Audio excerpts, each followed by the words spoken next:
The Woman King stars Viola Davis and is written by Dana Stevens and directed by Gina Prince Bythewood. This African-based adventure is a very ambitious film and features amazing fight sequences, dance choreography, incredible music, drama, fantastic storytelling. It's a really good film. However, this movie is receiving a lot of controversy because of its historical inaccuracies and its portrayal of its characters.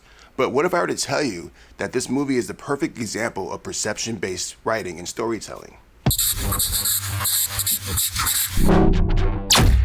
Now, before I actually get into this film, I want to say a few things. First of all, this is not necessarily a review of this film, more so just some thoughts and some things I wanted to share about this film that might interest you.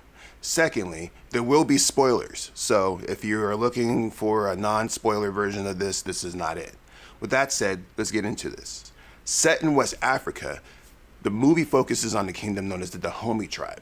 The Dahomey tribe is actually protected by a woman group known as the Ajole, who is led by Viola Davis's character known as Niska. The movie begins with the Ajole raiding a tribe and bringing in new people for them to train and make warriors.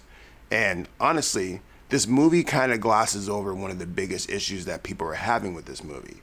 You see, when it comes to the Dahomey tribe, they're actually one of the largest parts of the slave trade back in the 1800s. The Dahomey tribe was actually responsible for hundreds, if not thousands, of slaves being brought over to Europe by raiding these villages and bringing these women, children, and men into the slave trade and selling them to the Europeans. Now, this movie doesn't necessarily address this, but it is brought up multiple times throughout the film as Viola Davis's character approaches the king, King Gezo, played by John Boyega, and addresses the issue saying that we should stop selling people in exchange for palm oil. Now, this is actually historically accurate in the sense that palm oil was actually considered by King Gezo during the times of the slave trade by the Dahomey. However, it was not a profitable market, so they ended up going back to the slave trade. And the events of this movie make it seem like Viola Davis's character and the Ajole were responsible for stopping the slave trade throughout the film. However, this is just not the case, and this is where people are getting upset. A lot of this also has to do with the fact that the movie does have a white writer.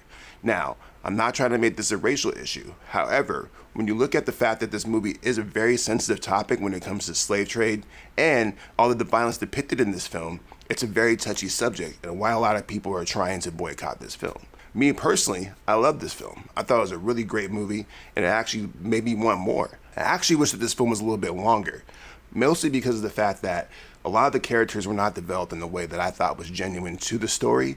A lot of it felt that it was Hollywood stuff, especially with the addition of the love interest, yada, yada, yada. I'm not going to go into too many details. You guys should actually watch this movie yourself. However, what I really wanted to talk about with this movie is the story theory behind it. A lot of people are having issues with this film because they feel that Viola Davis's character and the Ajole clan were actually the villains of this movie. You see, the Dahomey clan was responsible for a multitude of slaves being brought over to the United States. And a lot of this had to do with the Ajole tribe actually literally going to these tribes and confiscating and stealing people to sell.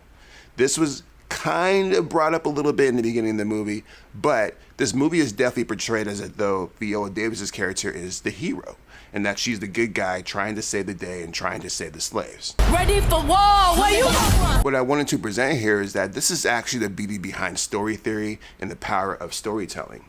You see, this is what I like to call the Star Wars theory. Think about Luke Skywalker for a second. He's the rebel, right? He's the good guy of the Star Wars movie. The way that the story is told to us, Luke Skywalker is responsible for stopping the evil empire.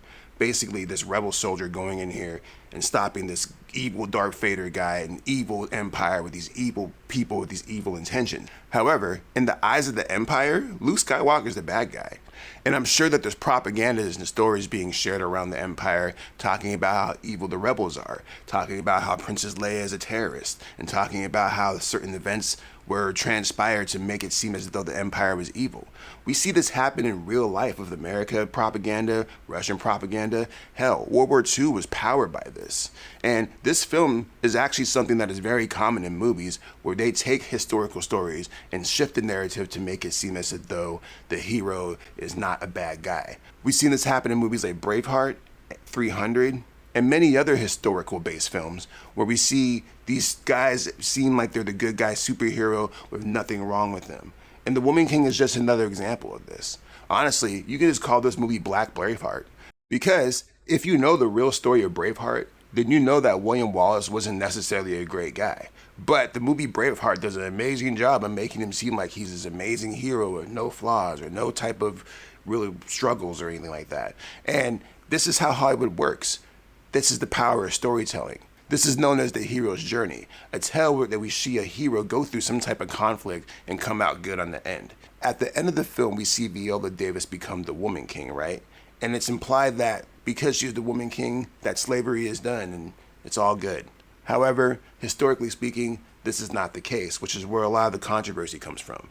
However, inside the film itself, this is a great story that's being told. It tells the journey of a woman dealing with her depression, trauma, and mental health issues, as well as her issues with motherhood, in order to rise to the occasion and become something great, the woman king. Now, it may not be 100% accurate, but the storytelling element is still there and is very strong. I actually really enjoyed this film for what it had to offer. But after learning about all the controversy and politicalness behind it, I can understand why people are upset. However, this is not something that would change the factor of my opinion about this film.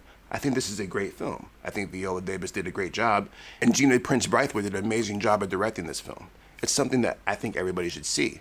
And one of the beautiful things about this is that a lot of people were not aware of the Dahomey tribe. People were not aware of the fact that, unfortunately, a lot of Africans were selling a lot of their own people into slavery. That's just how it works. Some of these tribes had to sell their own people into slavery in order to keep their tribe afloat. And this is what we see the struggle and conflict between Viola Davis and John Boyega's character, Gezo and Nanisca, as they have this conflict where Nanisca's trying to convince Gezo that he should, instead of selling people, sell palm oil and other resources to the Europeans. Gezo tries to imply that he's going to do this. We even have a scene where they visit the palm oil farms, and it seems that this is going to be the case. But once again, as I said previously, we know for a fact historically that's not the case, as the Dahomey is actually one of the largest factors in the slave trade, historically speaking. Rock for our people. Let's go. Now, is it fair to the viewers to know all this information? It depends on who you ask. A lot of times people don't go to movies for historical accuracy. Sometimes people just want to be entertained. Sometimes they just want to see some African women run around and cut some people up, right? Now, is this fair to the history of the story? It depends on who you ask. The way that I see it, a lot of people were not even aware that the story even existed. And if they didn't bring the Woman King out, this wouldn't even be a topic. This would be a lost part of our history. I actually applaud Viola Davis and the writers for putting together this film and releasing it because it stimulates the conversation about Black history. Now, whether or not the facts of this movie are accurate or not, that's kind of debatable. Because at the end of the day, there are plenty of other historical examples of history being told by the victors. And this is another example of this. Now, I'm not telling everybody to boycott this movie, but keep these things in mind when you go watch it, because this movie is not designed to necessarily inform, it's designed to entertain, because that's what movies do at the end of the day. Now, is that a fair take? I don't know, you guys let me know. We are the homie! All in all, I think that this film's a must watch. Despite the inaccuracies, despite the white writer, despite whatever issues you have with this film, this is an incredible film, and they did a great job of putting it together. I think this film is strong in every sense. Strong storytelling, strong acting, great action sequences, and great progression and pacing. However, if you're caught up in the politics of it, and you're worried about the historical inaccuracies, you might want to skip this because it might not hit you the way that you need it to. With that said, let me know what you guys think about this film. Did you guys go see The Woman King? Are you going to go see it? Do you think that the movie was historically inaccurate? Did it make you mad? Did it make you cry? Did it make you sing? Did it make you dance? Tell me what you think. Once again, guys, thanks for watching this video. I'm trying to drop videos all the time, trying to be more consistent, trying to keep it popping.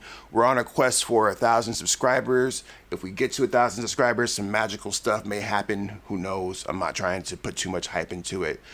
Another thing is, a lot of people who are watching my videos right now are not subscribed to my page. I really appreciate it if you enjoy this video to, hit that subscribe button, hit that bell button so I can, be inspired to make more videos like this. Please let me know your thoughts. I love you guys. Thanks for watching. Stay safe. Peace.